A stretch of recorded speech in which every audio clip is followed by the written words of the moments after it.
영적 심판은 존재하는가? 이해하지 못하여서 제3 질문하지 않았다. 할머니가 부연 설명을 아무리 한다 해도 이해하지 못할 것이야. 그는 그것을 기정사실로 받아들이고 언급을 회피하였다. 그렇다고 할머니의 이야기에 부족함이 있지는 않았다. 오히려 과거와 현재로도 흡족하고 육적 미래만도 만족하였다. 더 이상 미래에 관하여 들어갈 머리가 없다.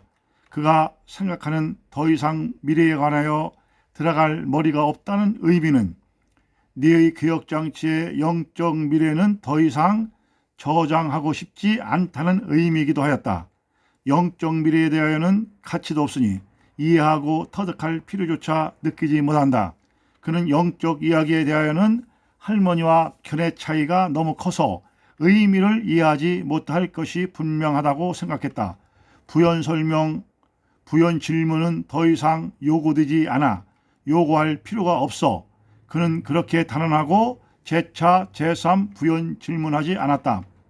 아무리 진실하고 거짓이 없는 무한 할머니의 이야기라 할지라도 미래는 영적으로 보아서 알지요 라는 그 말씀에는 질문하기에 엄두가 나지 않았다. 기억이 각인되어 먼 훗날에도 기억이 들춰지는 때가 그는 5살 때부터라고 정의한다. 5살이란 기준은 표준치이지 5살 이전 것은 아주 기억에서 단절되고 이후라고 해서 기억이 다 생생하다는 의미는 아니다. 5살 이전 것은 기억나는 게 없어 특별한 것도 기억하여 사건의 개요를 알기엔 너무 흐릿하단 말이야. 그런데 5살 이후에 특별한 일들은 기억이 나면 그 과정이 거의 나타나거든. 명수는 암묵적으로 말했다. 명수에게는 2살 때 중화상의 사건이 있었다. 그러나 그 중화상의 사건의 개요가 너무나 흐릿하다.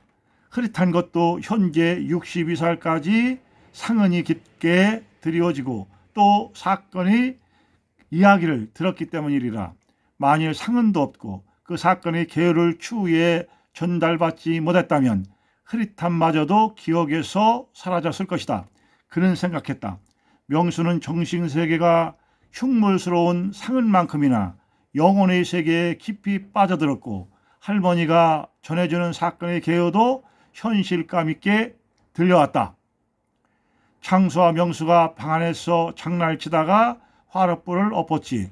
창수는 5살이었고 명수는 2살 때였어.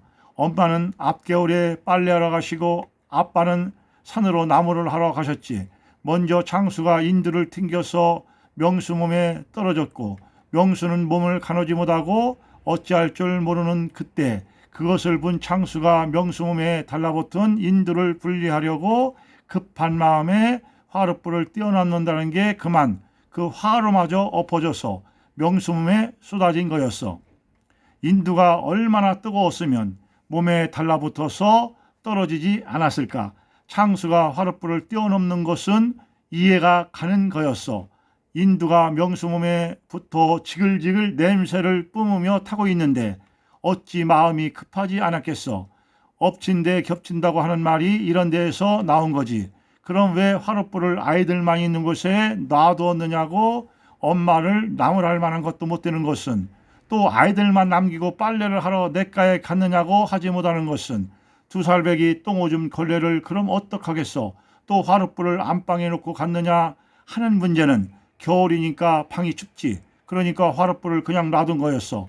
사고가 일어나고 5살배기 창수가 불거덩이에서 명수를 안고 불을 털고 하여 담 위에 눕히고 불을 어떻게 담았는지 부삽은 부엌에 있었는데 그것을 어떻게 찾아다가 불을 화롯불에 담고는 문을 박차고 나갔어. 명수는 까무러쳐서 울음소리도 내지 못하고 끄끄 숨만 넘어갔어. 엄마를 일단 모시고 창수는 곧이어 할머니를 모시러 갔어. 엄마는 명수를 앉지도 엎지도 못할 만큼 화상은 심했었어. 엄마는 흐느적거리기만 하는 명수를 담 위에 둔 채로 의원집을 향하여 달려갔지. 의원집은 같은 동네 대방수에 있었는데도 의원이 오기까지는 얼마만큼 시간이 흘렀어. 그때 할머니도 오시고 아빠도 오시고 의원도 오셨지. 엄마, 아빠, 할머니가 긴장하면서 의사의 시중을 든다. 의사의 손길을 세심히 지켜본다. 상처가 언뜻 봐도 보통이 아닌 것을 직감한다. 얼굴이며 몸이며 팔다리 불똥이 튀기지 않은 것이 없다. 상처 부위가 시뻘겋게 부풀어 올랐다. 의사는 치료한 후 둘러앉은 엄마, 아빠, 할머니에게 눈짓으로 밖을 향한다. 어떻습니까? 그래도 아빠는 의사에게 물었다. 의사는 아무 대꾸도 하지 않고 주섬주섬 의료기구를 챙긴다. 의사는 그것들을 가방에 집어넣더니만 방문을 열고 뜰방에 이른다. 아빠, 엄마는 의사의 입을 주목하며 따라간다. 의사는 집게 손가락을 입술에 댄다. 쉿하고 의사는 고개를 설레설레 흔들었다. 그리고는 앞마당을 가로질러 쌀문 앞에 이르자 가망이 없습니다. 의사의 어조는 단호했다. 이 말에 엄마, 아빠는 넋이 빠진 사람처럼 얼굴이 순간 백직장이 되었다. 저 정도면 사망의 권세를 이길 수 없을 것입니다. 의사가 아빠, 엄마의 충격에 너무 심한 말을 하지 않았나 하는 표정을 지며 한 발 물러서는 발언을 한다. 아빠, 엄마는 이 말을 무슨 의미인지 아는지 모르는지 넋이 빠진 사람처럼 의사를 계속 바라본다. 계속 의사를 바라보니 의사는 눈을 피해 돌아서지 못한다. 정적의 시간이 흐른다. 어떤 방도가 없습니까? 이윽고 아빠가 말했다. 모든 사람은 다 사망의 권세에 잡혀 죽습니다. 의사는 자기가 과한 말을 한 것을 완화하려는지 사망에 대한 보편성의 발언을 한다. 엄마, 아빠는 의사의 눈을 초점 잃은 눈으로 주시한다. 의사는 겸연쩍었는지 바라보는 눈을 예민할 수 없었는지는 모르지만 저 죽음의 권세가 모든 사람에게는 따라다니는데 노약자나 질병이 있는 사람은 사망의 권세를 대항할 능력이 그 중함에 따라 약해집니다. 그런데 환자는 사경을 헤맬 만큼 중합니다. 의사는 자꾸만 애들로 말한다. 의사가 이렇게 말하는 것은 나름대로 다 이유가 있었다. 이 중화상은 별다른 치료가 없고 정신이 무너지면 죽는다는 의미였다. 어떻게 하면 사망의 권세를 이길 수 있겠습니까? 방도는 없는 것입니까? 아빠가 의사에게 말했다. 아빠는 의사를 놓아주려 하지 않는다. 아빠는 그 유식한 할머니의 넷째 아들이다.